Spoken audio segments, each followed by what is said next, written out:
السلام علیکم ورحمۃ اللہ وبرکاتہ دوستوں، امید کرتا ہوں آپ خیریت سے ہوں گے۔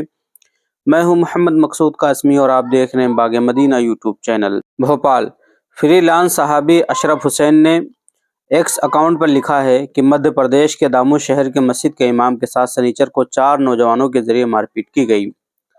نوجوانوں پر کارروائی کو لے کر تھانے پر بھیڑ جمع ہوئی اور ان کی گرفتاری کو لے کر بھیڑ میں موجود ایک شخص کے ذریعے قابل اعتراض زبان کا استعمال کیا گیا۔ اس نوجوان کو پولیس اور وہاں موجود لوگوں کے ذریعے ڈانٹ ڈپٹ کر بھگا دیا گیا، لیکن اس واقعے کا ویڈیو وائرل ہونے کے بعد انتظامیہ سخت دکھائی دی۔ مسلم سماج کے تقریباً کئی لوگوں پر سنگین دفعات میں FIR درج کی گئی ہے۔ NSA لگانے کی تیاری اور بلڈوزر چلانے کو لے کر بھی سگبگاہٹ تیز ہو گئی ہے۔ ریاست کے وزیر اعلیٰ دفتر سے ٹویٹ کے مطابق دامو میں شرپسندوں نے قانون اور نظم و نسق کو بگاڑنے کی کوشش کی، جسے پولیس انتظامیہ نے بروقت سنبھال لیا۔ اس واقعے کو لے کر وزیر اعلیٰ ڈاکٹر موہن یادو نے جانچ کا حکم دیا ہے۔ خاطیوں کے خلاف سخت سے سخت کارروائی کی جائے گی۔ مدھیہ پردیش میں امن کی برقراری حکومت کی اولین ترجیح میں شامل ہے۔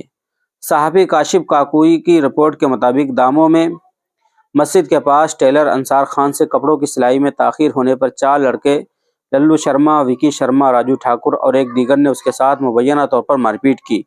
وہیں کھڑے مسجد کے امام حافظ رضوان خان بیچ بچاؤ کرنے کی کوشش کی تو ان لڑکوں نے ان کے ساتھ بھی ہاتھا پائی کی۔ FIR کے مطابق پتھروں سے ان کی بائک کچل دی۔ امام سے بدتمیزی کی خبر جب لوگوں کو پہنچی تو سینکڑوں لوگ تعداد میں پہنچ کر کوتوالی پہنچ گئے اور کارروائی کا مطالبہ کرنے لگے۔ پولیس نے چاروں نوجوانوں کے خلاف IPC کی کئی دفعات کے تحت FIR درج کر لی، لیکن لوگ گرفتاری کے مطالبے پر اٹل ہو گئے۔ اس دوران ایک نوجوان نے پولیس پر گرفتاری کا دباؤ بنانے کے لیے ان نوجوانوں کو الٹا سیدھا بھی کہا، لیکن پولیس کی سختی اور امام کی اپیل پر سب اپنے گھروں کو چلے گئے۔ قانون نظم و نسق کے پیش نظر پولیس نے شہر میں رات بھر گشت کی۔ فی الحال 4 میں سے 1 کو گرفتار کر لیا گیا ہے۔ اس واقعے کا فائدہ اٹھا کر کچھ لوگ اسے الگ رنگ دینے کی کوشش کر رہے ہیں۔ تو دوستو، یہ تھا پورا کا پورا معاملہ مدھیہ پردیش سے۔